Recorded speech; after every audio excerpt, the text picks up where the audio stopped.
We are a prayer. We're a moving prayer across the country. We're not a protest group.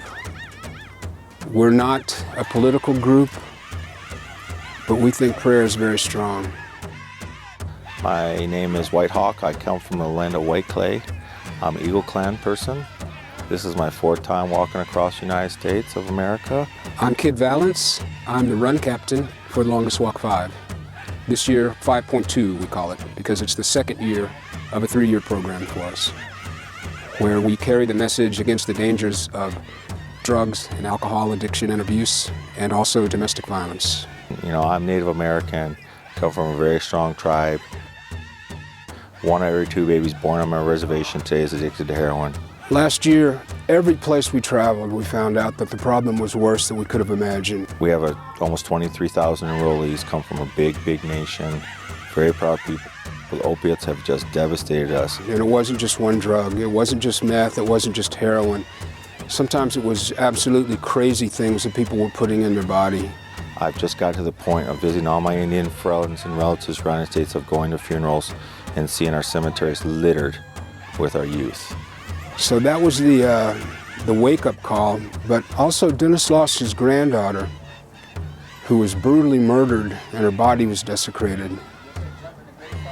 So it was just right that we put the domestic violence on our agenda. So I've decided with Dennis Banks and Bobby Wallace to stand up and spread this message and see what we can do to heal this nation of these drugs that we're on. The drug abuse and the domestic violence are weaklings. We need to help each other before we can save the world. And that's our message too. You know, how can we do this? It's being together like this. But I'm Native American, as I say, but I walk for mankind. I walk for all people. The medicine wheel has 4 colors. There's 4 people. This is the representation of the root races. And so this is the yellow, which is the Asian, the white, which is European, the black, which is African, and the red represents the Native American. So all these combined are root races. But when the eagle and the condor fly together, which they haven't yet, but they are, represents what we're seeing now come to pass, is where all the people are going to stand up. But it really comes down to one people, one planet. And I'm heavily involved with what happened at Standing Rock. I went to Standing Rock 5 times, and I saw a lot of stuff out there. I made the commitment to go to Standing Rock last year on this walk, as a matter of fact. When the Standing Rock tribe put out a call for people to help them, a whole lot of our people went there and stayed there for months and months and months, through that brutal, brutal winter, through that incredibly criminal activity from the authorities. There we experienced concussion grenades, mace, tear gas, water cannons by the National Guard. A lot of us got shot, by rubber bullets and beanbags. They didn't care if we were in prayer or not. A lot of elders and kids had their hands up, and it's still shot. Being shot by rubber bullets, it doesn't seem like that could happen in this country. It doesn't to me seem like that could be going on. But it was, and it is. A lot of my friends who were there got everything they owned bulldozed. At different times, they lost everything they had.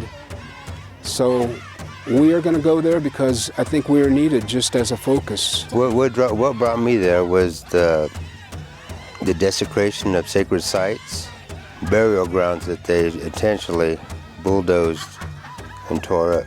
And also to stand up for treaty rights. There were many reasons that they needed to halt, and they continued. So people stayed.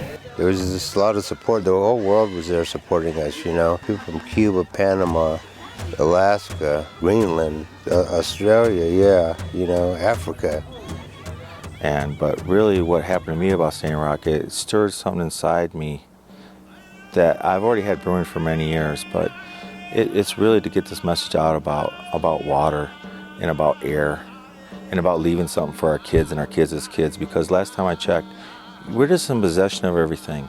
Nobody owns anything. When you die, your house, it's possession. It doesn't go with you to the other side. And I believe that blessings give blessings and blessings give blessings. For life to sustain itself and to continue to thrive in a good way, it's not too late. But in order to do these things, we need to get back to natural and traditional ways of living. Pure, clean water is a human right. It's not a commodity. It's not to be bought and sold. So I've been able to go around and see a lot of bad stuff, but I've also seen a lot of good stuff, and I think that there's hope in this world. It is a time of humanity